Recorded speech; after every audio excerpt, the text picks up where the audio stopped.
My in-laws kicked me out of their house after I paid off their $500,000 debt. They said we took that money as our right, but we don't like you as our son's wife. Out of anger, I threw some papers at them. When they looked at the documents, they were shocked and started yelling, "How can everything be in your name?"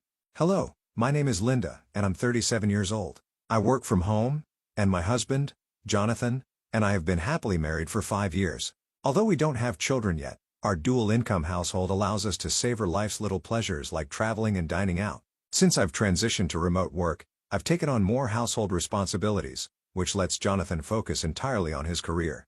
Over the weekends, he pitches in around the house, and together, we've established a comfortable rhythm in our marriage. Jonathan and I first crossed paths during a group blind date, and his warm, inviting smile instantly captured my attention.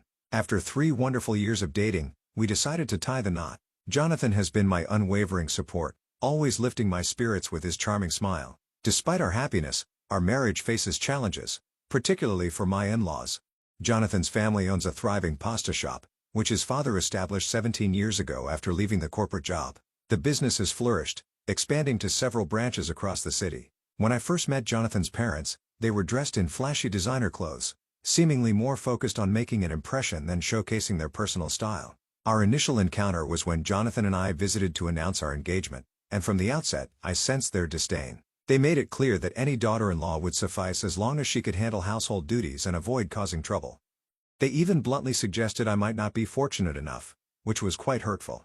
Jonathan immediately defended me, prompting a slight improvement in their demeanor. It was evident they were straightforward, perhaps a trait common among those in the culinary business, especially pasta shop owners. Fortunately, Jonathan consistently offers support, reassuring me and standing by my side. Despite the security we share in our relationship and knowing we can rely on each other, interactions with his parents can sometimes strain our happiness.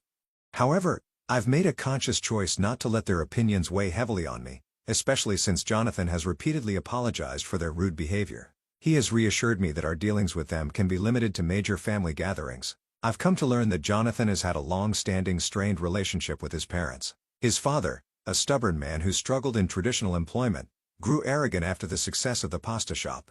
He often interfered with Jonathan's career decisions, demanding respect as the family's financial provider.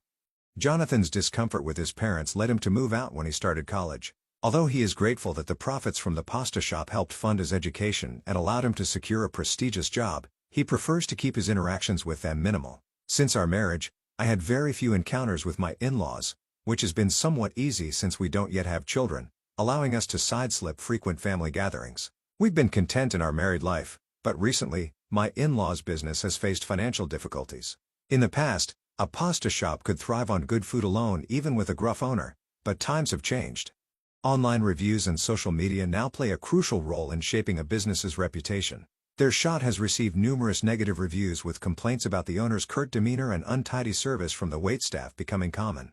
It seems their initial success led to complacency, and this has now cost them dearly in terms of customer satisfaction and business viability. Once popular dishes are now unfavorably compared to instant ramen, and negative reviews are multiplying, severely damaging their reputation. Unwilling to adapt to changing times, my in-laws' business is facing a steep downturn. They clung to outdated methods and attitudes, which ultimately led to the closure of their shops, including their flagship location. Acknowledging the severity of their situation, they uncharacteristically reached out for help from their son, my husband, Jonathan. In a desperate plea, they said, "Jonathan, please help us. At this rate, we'll end up on the streets." Jonathan had foreseen this predicament and responded with a blend of frustration and wisdom. "It didn't work out, did it? I warned you that arrogance would have consequences. You need to understand that customers are paramount, and if you treat them carelessly, it will come back to haunt you. You dismissed my advice as naive before, but this mess is of your own making. You need to reflect on your actions." His stern words shocked me. They were unlike the kind-hearted Jonathan I knew. Yet beneath that firmness was a deep love and concern for his parents, a quality that only made me fall for him even more despite their pleas. Jonathan firmly insisted that relying on us wouldn't solve the core issue, their attitude and approach to business. Defeated by his blunt refusal, they left only to return a month later looking dejected and stripped of their luxury possessions. Even after selling everything, the debt is overwhelming. "Please, Jonathan, we don't have anyone else to turn to," they begged, their pride swallowed by desperation. As my husband stood there, arms crossed, contemplating what to do next, I felt a whirlwind of emotions. While I had never been particularly fond of my in-laws, Seeing them so humbled stirred a complex mix of pity and reluctance in me. Their plight highlighted the complexities of family ties and responsibilities, challenging us to navigate the fine line between support and enabling poor decisions. Witnessing their dire circumstances compelled me to suggest, "Jonathan, what if we sent them a monthly allowance?" My proposal caught both my husband and his parents off guard. They stared at me in disbelief. "Linda, are you sure?" Jonathan asked, his voice laced with astonishment. "Yes," I affirmed. "You've always wanted to repay them for supporting you through college, right?" Jonathan hesitated, but eventually nodded, recalling his past intentions. "Well, I might have mentioned something like that." His parents seized the moment, pleading once more with their heads bowed. "Jonathan, please. We're working hard to pay off our debts. Can you at least help with our living expenses?" After a brief moment of contemplation, Jonathan agreed. Initially, he decided to transfer $3,000 monthly to them. However, sensing the urgency to help them stabilize and rebuild their lives, I suggested we consider adjusting that amount. "Maybe we should increase it to $4,000 a month, Jonathan." He was hesitant at first, insisting that $3,000 was sufficient, but I pushed back, explaining that my career had blossomed beyond my regular job. Over the years, I had become quite adept at investing in stocks and real estate. I had accumulated significant wealth, enough to purchase luxury apartments and generate a substantial income from these rentals. Unbeknownst to my in-laws, my annual earnings had reached approximately $580,000, granting me considerable financial flexibility. I chose to keep these details private, especially from them, as I funneled a bit more money through Jonathan to support them. This was as much for his peace of mind as it was for their financial aid. During one of their visits, Jonathan's parents expressed their heartfelt gratitude. "Thank you so much, Jonathan. Thanks to you, our lives are slowly stabilizing," they said. And witnessing their genuine appreciation and seeing them begin to turn their lives around was deeply satisfying. It underscored the impact of generosity and the importance of family support even in the most challenging times. Jonathan's parents' gratitude initially made him visibly happy, and we both hoped it would motivate them to find jobs and start repaying their debts. However, a month passed, and they still hadn't secured any employment. Soon, a more pressing issue arose. They began visiting our house frequently during the weekdays. "Our food expenses are mounting, Linda. Could you possibly spare us something to eat?" they would ask, starting to arrive around lunchtime. Initially, they would eat and leave. But lately, they had taken to lying on the sofa after meals and even requesting desserts. Feeling the strain on both our pantry and my patience, I decided to address the situation. "Is this arrangement working for you, or would you like some adjustments?" I inquired one day, my work beginning to suffer from their interruptions. "I have work too, so I'd appreciate it if you didn't stay too long." I confronted my in-laws, explaining that their extended visits were increasingly compromising my professional responsibilities. They exchanged glances and laughed dismissively. "Work? Aren't you always at home? If you're going to lie, at least make it more believable." They chuckled among themselves. It was clear that their long history in the food and beverage industry had left them unable to grasp the concept of remote work. I tried to explain it to them in detail. "Remote work means I operate from home using my computer to complete tasks just like I would in an office," I clarified, but they waved me off dismissively. "We don't understand all this computer stuff," they admitted, showing no interest in understanding further. Despite my efforts to outline my busy schedule, they remained indifferent. "Linda, we're out of tea. Hurry up and go buy some. Don't you have any snacks? Prepare some rice crackers or something," they demanded as if my time was entirely free. Their criticism quickly turned personal and harsh. "Such a useless daughter-in-law. For a housewife, you're inconsiderate," they accuse. Oblivious to the impact of their words or the promises they made to find work and repay their debts, this situation highlighted the growing tension and a stark misunderstanding of boundaries and professional commitments within our family dynamics. Despite their assurances that they were earnestly searching for jobs, my in-laws continued to encroach on our home during the day, always ensuring they left before Jonathan returned from work. Perhaps they felt a twinge of guilt about relying on his financial support or wanted to avoid awkward questions about their job search progress. As I reached my breaking point, I finally asked, "Is this situation manageable, or do you need any changes?" Even though I was contributing a significant amount of the money we were giving them, I couldn't understand why I deserved to be treated with such disrespect. One day, driven to the edge, I firmly told them, "Please leave now." They were shocked, clearly not expecting such a direct challenge from me. But their surprise quickly turned to anger, their faces flushing with indignation. "Who do you think you are, a mere wife giving orders to your husband's parents?" they snapped. "You're just a housewife dependent on Jonathan's income. How many times do we have to tell you we're not interested in your delusional stories about working?" They continued, their voices rising. I stood my ground, frustration and disbelief welling up inside me. I'm not just a housewife. Enough with your outdated views, I retorted. With malice in their eyes, they shot back with a hurtful suggestion. You should just leave this place. What? I exclaimed, shocked by their audacity. That's right. It's because of you that Jonathan's remittance to us is so small. You know, we're sending you $3,500 a month, right? What do you mean it's not enough? They argued, clearly missing the point about financial responsibility. Their words left me speechless. It was evident they were the kind of people who would never see any amount of help as sufficient. Their sense of entitlement had blinded them to the reality of our efforts and the strain their demands were placing on our lives. As I stood there, stunned by their accusations, my in-laws glared at me with chilling disdain. Hey, how long are you planning to stand there daydreaming? Pack your bags already. Don't you understand what we're telling you? You really are dense, aren't you?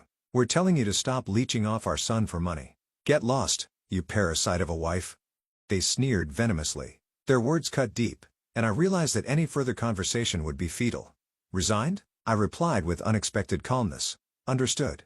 I'll pack my things and leave. To my surprise, my declaration seemed to stun them momentarily. They then smiled smugly, convinced they had won. Now our lives will finally be secure. They chuckled among themselves. If it was just the three of us, Jonathan and us, everything would have gone smoothly from the start. Ignoring their hurtful remarks, I began to pack my belongings, silently resolving to disappear as quickly as possible while watching them leave with looks of satisfaction. That night, when Jonathan came home, I explained everything that had transpired. He was more stunned and angry. Linda, I'm truly sorry. He apologized sincerely. It's okay. Now I realize they'll never change. It's good to know there's no point in trying anymore. I consoled him. Together, we decided to move out. A couple of weeks later, the in-laws called to check on the situation. So, what's the situation now? Have you left the house? I've been trying to contact Jonathan about the remittances, but he seems too busy to answer the phone, they inquired, barely concealing their eagerness. We've already left, so you can rest easy. You won't see me in front of you anymore, I replied coolly. I could hear the glee in their voices as they responded. Ah, I see. Finally, our son can get rid of the burden that was you. Their laughter struck me like a jolt, and in that moment, I realized how liberating it was to be free from their manipulative grip.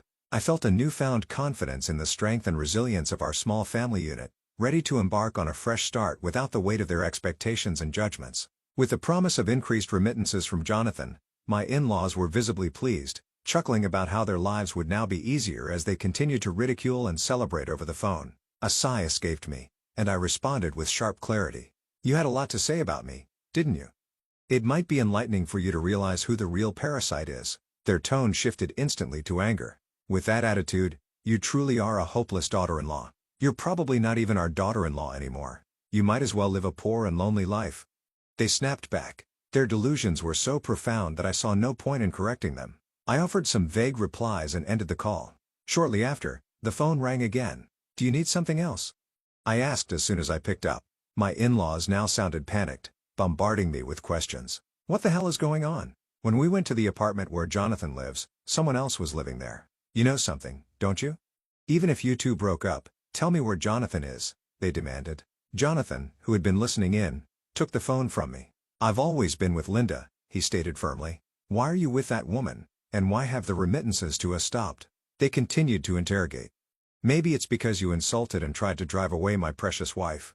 I won't forgive anyone who hurts her, even if it's my parents, Jonathan replied, his voice steady and resolute. Besides, you've never listened when Linda tried to explain her job and her contributions. Did you even realize that Linda was sending you more money than I was? Is that true, Linda? Were you sending them $3,500 every month because you wanted them to pay off their debts quickly? Jonathan asked, turning to me. Yes, I confirmed.